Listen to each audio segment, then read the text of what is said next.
أعوذ بالله من الشيطان الرجيم. بسم الله الرحمن الرحيم. فلما كشفنا عنهم الرجز إلى أجل هم بالغوه إذا هم ينكثون فانتقمنا منهم فأغرقناهم في اليم بأنهم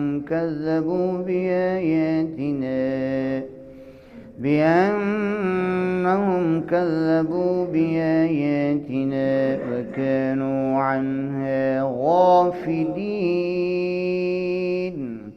وأورثنا القوم الذين كانوا يستضعفون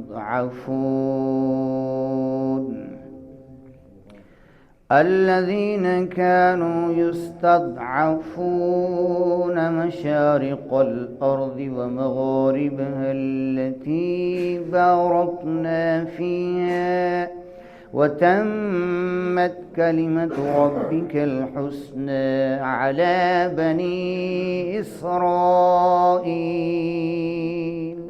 بما صبروا ودمرنا ما كان يصنع فرعون وقومه وما كانوا يعرشون.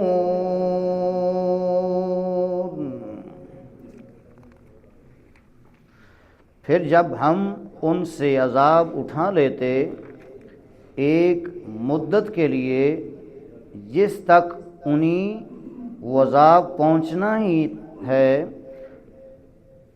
جبھی وہ پھر جاتے یعنی فوراً وہ عذاب کے ٹلنے کے بعد پھر جاتے تو ہم نے ان سے انتقام اور بدلہ لیا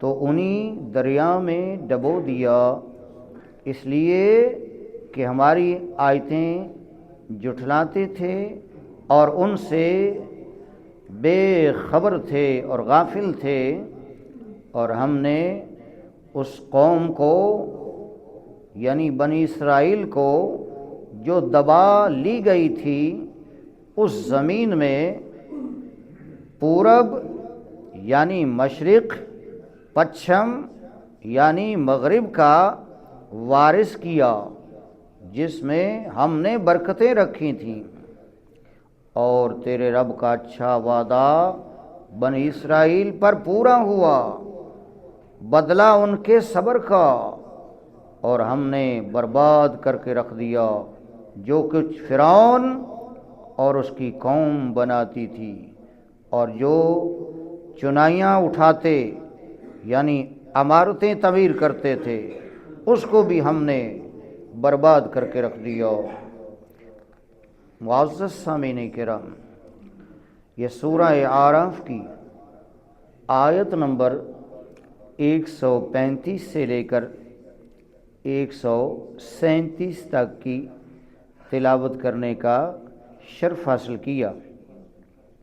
ان آیات طیبہ میں اللہ تبارک و تعالی فرما رہا ہے کہ جب آل فرعون پر عذاب آتا، موسیٰ علیہ السلام کے پاس آتے، دعا کرواتے، حضرت موسیٰ علیہ السلام دعا فرماتے، عذاب ٹل جاتا۔ جب عذاب ٹل جاتا تو پھر اپنے کرتوتوں پہ آ جاتے، نافرمانی اور سرکشی کرنے لگتے۔ تو اللہ تبارک و تعالی فرما رہا ہے یہ ایک مدت مقرر تھی، ایک مدت میں عذاب ٹلتا پھر ان پر عذاب آ جاتا، یعنی ایک مدت میں ان کو مہلت دی جاتی تاکہ اپنے آپ کو یہ سنبھال لیں، سنور جائیں۔ اور اس میں مفسرین کرام نے یہ بھی لکھا ہے کہ یہ حجت تمام کرنے کے لیے مہلت دی جاتی تھی کہ کل کو قیامت کے روز یہ نہ کہیں آل فرعون کہ اللہ تبارک و تعالی نے تو ہم پر پے در پے عذاب بھیجے اور ہمیں تھوڑی سی بھی مہلت عطا نہ کی، کہ ہم سنور جاتے، ہم توبہ طیب ہو جاتے، اس لیے اللہ تبارک و تعالیٰ نے ان کو مہلت عطا فرمائی۔ تو اس لیے ہمیں بھی سمجھنا چاہیے کہ جب اللہ تعالیٰ کوئی آسانیاں پیدا فرما دے اور مہلت عطا فرما دے تو اس کا مطلب یہ ہے کہ اس کے اندر ہمیں توبہ طیب ہونا چاہیے اور اپنے آپ کو سدھارنا چاہیے۔ یہ اللہ تعالیٰ کی مہربانی ہوتی ہے کہ اگر وہ کسی قوم کو مہلت عطا فرما دے۔ اللہ اکبر۔ لیکن مہلت دینے کے باوجود بھی، مہلت ملنے کے باوجود بھی آل فرعون جب نہ سنورے، اپنی سرکشیوں سے باز نہ آئے تو اللہ تبارک و تعالیٰ فرماتا ہے پھر ہم ان سے انتقام پر اتر آئے، یعنی ہم نے ان سے انتقام لیا۔ اور انتقام کیا لیا؟ اللہ اکبر۔ فاغرقناہم فی الیم، پھر ہم نے ان کو دریا میں ڈبو دیا۔ پیچھے بھی ذکر ہو چکا ہے، اغرقنا، ہم نے دریا میں غرق کر دیا، اور یہاں بھی فرمایا فاغرقناہم فی الیم، واضح طور پر۔ اور یہ کیوں؟ اس لیے کہ ہماری آیتوں کو جھٹلاتے تھے۔ جو حضرت موسیٰ علیہ السلام اللہ کی نشانیاں لے کر آئے تھے، ان کو انہوں نے جھٹلایا، تو اللہ تعالیٰ نے اس وجہ سے ان کو پکڑ لیا، اور پھر وہ ان سے بے خبر اور غافل تھے۔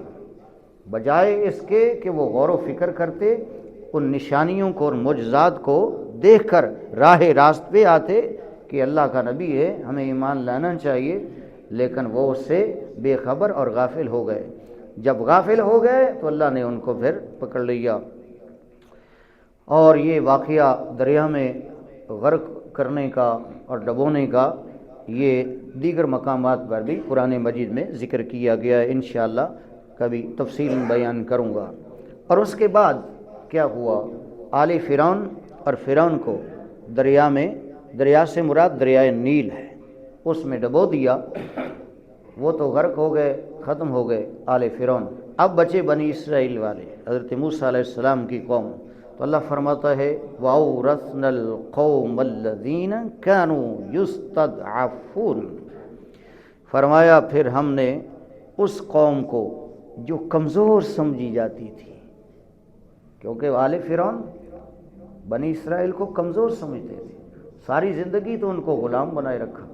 اور یہ کوئی چند ماہ کی بات نہیں ہے، ان کی غلامی کا جو دور تھا نا بنی اسرائیل کا، وہ مفسرین کرام بیان کرتے ہیں کہ وہ دہائیوں پر محیط تھا، اور بعض نے 150 سال کا عرصہ لکھا ہے، اس سے زیادہ بھی مفسرین کرام نے لکھا ہے کہ فرعون نے ان کو غلام بنائے رکھا۔ اور جو ان کا تقریباً 70 سے 80 سال کا جو دور تھا نا بنی اسرائیل کا غلامی کا، وہ انتہائی سخت تھا کہ ان کے سامنے ان کے بیٹوں کو ذبح کر دیا کرتے تھے، اور ان کی بچیوں سے، عورتوں سے زیادتیاں کرتے تھے، اور ان کو انتہائی کم تر سمجھتے تھے، اور ان کو کمزور اور ضعیف سمجھتے تھے۔ اللہ اکبر۔ تو اللہ تبارک و تعالیٰ نے فرمایا کہ ہم نے اس قوم کو جس کو آل فرعون یستضعفون، کمزور سمجھتے تھے، لاغر سمجھتے تھے، غلام سمجھتے تھے، ہم نے اسی قوم کو اپنی قدرت سے اسی سرزمین یعنی مصر اور شام کا وارث بنا دیا۔ اللہ فرماتا ہے مشارق الارض و مغاربها التی بارکنا فیہا، ہم نے مشرق و مغرب، وہ جو علاقہ تھا اس کا مشرق اور مغرب، اور مفسرین کرام لکھے مشارق اور مغارب سے مراد مصر شام ہے، یعنی مصر شام کی پر حکومت تھی فرعون کی، تو ان کو غرق کر دیا، اور وہ ساری حکومت جو ہے وہ بنی اسرائیل کو عطا فرما دی۔ اور فرمایا اس علاقے میں مشارق اور مغارب یعنی مصر و شام میں ہم نے برکتیں رکھ دی، اتنی برکتیں اللہ نے عطا فرمائیں، باغات، سرسبز و شاداب علاقہ، اور ہر چیز وہاں میسر تھی ان کو۔ اور فرمایا یہ اصل میں بات یہ ہے وَتَمَّتْ كَلِمَةُ رَبِّكَ الْحُسْنَى عَلَى بَنِي إِسْرَائِيلَ، یہ تیرے رب کا، اے موسیٰ تیرے رب کا جو اچھا وعدہ تھا نا بنی اسرائیل کے ساتھ، وہ اللہ نے پورا کر دکھایا. یعنی اللہ تبارک و تعالیٰ کا یہ ان سے وعدہ کیا حضرت موسیٰ علیہ السلام کے ذریعے کہ ان کو سمجھاؤ، صبر کریں، گھبرائیں نہیں، وقت آنے والا ہے اسی سرزمین کا میں ان کو وارث بنا دوں گا، بادشاہ بنا دوں گا. اللہ اکبر کبیرہ. اور پھر اللہ تعالیٰ نے بنایا. اور یہ بدلہ کس چیز کا تھا؟ یہ حکومت کیوں دی، یہ وارث کیوں بنایا؟ بما صبروا، کہ انہوں نے کئی دہائیاں صبر کیا، ظلم و ستم سہا. اس لیے اللہ تعالیٰ نے اس صبر کا ان کو بدلہ یہ دیا کہ مصر و شام کا وارث بنا دیا، حاکم بنا دیا. اور فرمایا ہم نے فرعون اور فرعون کی قوم کو اور ان کی جو بنائی بڑی بڑی عمارتیں تھیں، بلڈنگیں تھیں اور عیش و عشرت کا سامان تھا، اللہ فرماتا ہے دمرنا، ہم نے اس کو تباہ و برباد کر دیا اور اس کا نام و نشان مٹا کے رکھ دیا. تو اس سے میرے بھائی پتہ یہ چلا کہ اللہ تبارک و تعالی قادر ہے اور اس کے پاس یہ طاقت ہے کہ وہ محکوم قوموں کو چاہے تو حاکم بنا دے. ایک وقت وہ محکوم تھی، پھر اللہ نے ان کو حاکم بنا دیا. لیکن اس میں شرط یہ ہے کہ محکوم لاچار لاغر کمزور غلام قوم کو صبر کا دامن تھامنا پڑے گا. صبر کریں گے تو وہ وقت دور نہیں ہے کہ اللہ تبارک و تعالیٰ ان کے صبر کا میٹھا پھل انہیں عطا فرمائے گا، جیسا کہ بنی اسرائیل والوں کو اللہ نے عطا فرمایا. اللہ تبارک و تعالیٰ ہمیں ہر معاملہ میں، مصائب میں، پریشانیوں میں جب کوئی دکھ آئے تو صبر کرنے کی توفیق عطا فرمائے. صبر کرنے والوں کے اللہ ہمیشہ ساتھ رہتا ہے اور صبر کرنے والوں کو قیامت کے روز بغیر حساب کے اللہ اجر عطا فرمائے گا. انما یوفی الصابرون اجرهم بغیر حساب. اللہ ہمیں عمل کی توفیق عطا فرمائے. وما علی الا البلاغ. بسم اللہ الرحمن الرحیم. الحمدللہ رب العالمین والصلاة والسلام على رسوله الكريم. اللهم اهدنا الصراط المستقيم. اللهم أعني على ذكرك وشكرك وحسن عبادتك. اللهم إنا نعوذ بك بكلمات الله التامات من شر ما خلق ومن شر النفاثات في العقد ومن شر حاسد إذا حسد ومن شر الوسواس الخناس الذي يوسوس في صدور الناس من الجنة والناس. وفوض أمري إلى الله إن الله بصير بالعباد. وصلى الله تعالى على خير خلقه محمد وآله وأصحابه أجمعين برحمتك يا رب.